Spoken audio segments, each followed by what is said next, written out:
മറ്റൊരു പ്രധാനപ്പെട്ട കാര്യം, അത് അമേരിക്കയ്ക്കെതിരെ മാസങ്ങളായി തുടരുന്ന യുദ്ധം ഞങ്ങൾ ജയിച്ചു എന്ന് പ്രഖ്യാപിക്കുകയാണ് ഇറാൻ. അങ്ങനെയെങ്കിൽ നമുക്ക് യുദ്ധം അവസാനിപ്പിക്കാം എന്ന് അമേരിക്കയോട് ആഹ്വാനം ചെയ്യാനുള്ള ധൈര്യം കൂടി ഇറാൻ പ്രസിഡന്റ് മസൂദ് പെസഷ്കിയാൻ പ്രകടിപ്പിക്കുകയാണ്. US-നേക്കാൾ ശക്തമായ നിലയിലാണ് ഇറാൻ ഉള്ളതെന്നും യുദ്ധത്തിൽ ഇറാൻ വിജയം നേടിയെന്ന് ലോകം അംഗീകരിച്ചു എന്നും ഇറാൻ പ്രസിഡന്റ് ഉറക്കെ പ്രഖ്യാപിക്കുന്നു. ഇറാൻ ഇപ്പോൾ കരുത്തിൻ്റെയും അന്തസ്സിൻ്റെയും നിലയിലായതിനാൽ യുദ്ധം അവസാനിപ്പിക്കുന്നതാണ് നല്ലത്. അമേരിക്ക എല്ലാ നിയമങ്ങളും ലംഘിച്ച് ഇറാനിലെ സ്കൂളുകളിലും ആശുപത്രികളിലും ആക്രമണം നടത്തി. അത് മാത്രമല്ല, ഇപ്പോൾ ആഗോളതലത്തിൽ US വെറുക്കപ്പെടുകയാണ് എന്നാണ് പെസഷ്കിയാൻ പറയുന്നത്. മാത്രമല്ല, കരാറിനെ അദ്ദേഹം ന്യായീകരിക്കുന്നു. ഈ കരാറിൻ്റെ വ്യവസ്ഥകളെല്ലാം ഇറാൻ അനുകൂലമാണ് എന്ന് ആവർത്തിക്കുകയും ചെയ്യുകയാണ്. ഇതൊരു പുതിയ സൂചന കൂടിയാണല്ലോ ഈ കാർത്തിക്. ഇതൊരു വലിയ, നേരത്തെ പറഞ്ഞ പോലെ ഉപരോധവുമായൊക്കെ അമേരിക്ക വരുമ്പോൾ യുദ്ധത്തിൽ തങ്ങൾ ജയിച്ചു എന്ന് അസന്നിഗ്ധമായി പ്രഖ്യാപിക്കാനുള്ള ധൈര്യം അത് ഇറാൻ കാട്ടുകയാണ്. അത് ചെറിയ കാര്യമല്ല. അത് മാത്രമല്ല, നേരത്തെ ഉണ്ടാക്കിയ കരാർ തങ്ങളുടെ പരാജയമല്ല എന്നും ആ കരാർ നടപ്പിലായില്ല എങ്കിൽ പോലും അതിലെ ഓരോ വ്യവസ്ഥകളും അമേരിക്കയെ പരാജയപ്പെടുത്തുന്നതാണ് എന്നും ആവർത്തിക്കുകയാണ് മസൂദ് പെസഷ്കിയാൻ. ഇറാനിൽ നിന്നുള്ള പല നേതാക്കളുടെ പ്രതികരണങ്ങൾ വരുന്നുണ്ട്. അതിൽ വ്യത്യസ്തമായ ഒരു സ്വരം എന്ന് തന്നെ പറയണം ഇറാൻ പ്രസിഡന്റ് മസൂദ് പെസഷ്കിയാന്റെ ഈ പ്രതികരണം. അതായത് ഒരു കരാറിലേക്കുള്ള സാധ്യതകൾക്ക് വഴി തുറക്കുന്ന, അല്ലെങ്കിൽ അതിനോട് വാതിൽ തുറക്കുന്ന ഒരു പ്രതികരണമായി ഇതിനെ വ്യാഖ്യാനിക്കുന്നവരുണ്ട്. അതെന്തുകൊണ്ടെന്നാൽ മറ്റു പലരുടെയും പ്രതികരണം, അതായത് ഇറാൻ്റെ പാർലമെൻറ്റ് സ്പീക്കറാകട്ടെ, വിദേശകാര്യമന്ത്രിയാകട്ടെ, വിദേശകാര്യ വക്താവ് ഇസ്മയിൽ ബഗൈ ആകട്ടെ, അങ്ങനെ അവരുടെയൊക്കെ പ്രതികരണങ്ങൾ അതിരൂക്ഷമായ ഭാഷയിലാണ്. ഏറ്റവും ഒടുവിൽ ഇസ്മയിൽ ബഗയുടേതായി പുറത്തു വന്ന പ്രതികരണം ഈ സാമ്പത്തിക ഉപരോധവുമായി ബന്ധപ്പെട്ട കാര്യങ്ങളിലാണ്. അന്താരാഷ്ട്ര നിയമങ്ങളുടെ ലംഘനമാണ് അമേരിക്ക നടത്തുന്നതെന്നും ഏതെങ്കിലും ഒരു രാജ്യത്തെ ഇറാനെ സഹായിക്കുന്നതിൽ നിന്ന് വിലക്കാൻ കഴിയില്ല എന്നുമാണ് അവരുടെ പ്രതികരണമായി വന്നിരിക്കുന്നത് ഇസ്മയിൽ ബഗയുടെ.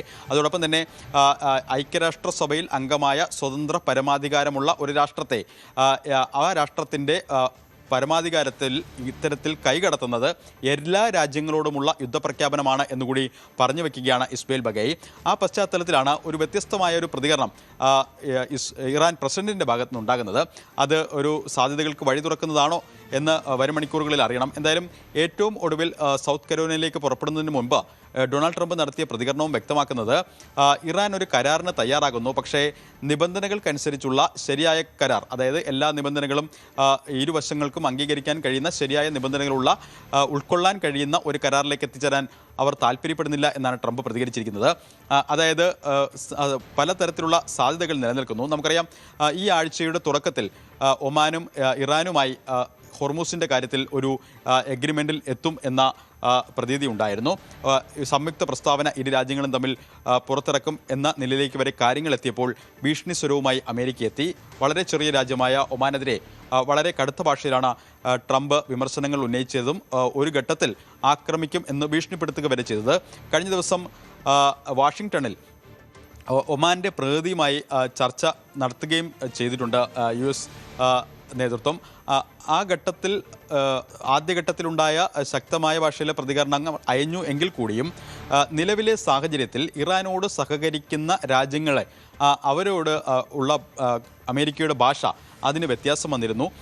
എന്തായാലും നിലവിലെ സാഹചര്യത്തിൽ ഇപ്പോൾ പ്രഖ്യാപിച്ചിരിക്കുന്ന സാമ്പത്തിക വാർ, അതായത് എക്കണോമിക് വാർ, അത് എത്രത്തോളം ഇറാനെ കൂടുതൽ സമ്മർദ്ദത്തിലാക്കാൻ കഴിയും, ഇറാനുമായി സഹകരിക്കുന്ന രാജ്യങ്ങൾ അമേരിക്കയുടെ ഈ നീക്കത്തോട് എങ്ങനെ പ്രതികരിക്കും എന്നതിനെയൊക്കെ ആശ്രയപ്പെടുത്തിയിരിക്കും ഇനിയുള്ള കാര്യങ്ങൾ. എന്തായാലും അതിൽ വ്യത്യസ്തമായൊരു സ്വരം തന്നെയാണ് ഇറാൻ പ്രസിഡന്റിൻ്റെതായി വന്നിരിക്കുന്നത്.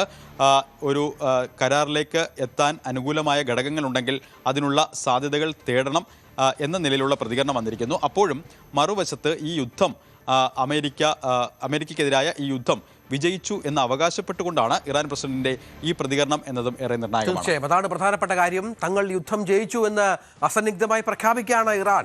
അത് അമേരിക്കയെ സംബന്ധിച്ചിടത്തോളം ചെറിയ ഒരു വെല്ലുവിളിയല്ല, ചെറുതായൊന്നുമായിരിക്കില്ല ട്രംപിനെ ചൊടിപ്പിക്കുന്നത്. കാത്തിരുന്ന് കാണാം അദ്ദേഹത്തിന്റെ പ്രതികരണത്തിന്. കൂടുതൽ വാർത്തകൾക്ക് News 18 Keralam YouTube channel subscribe ചെയ്യുക.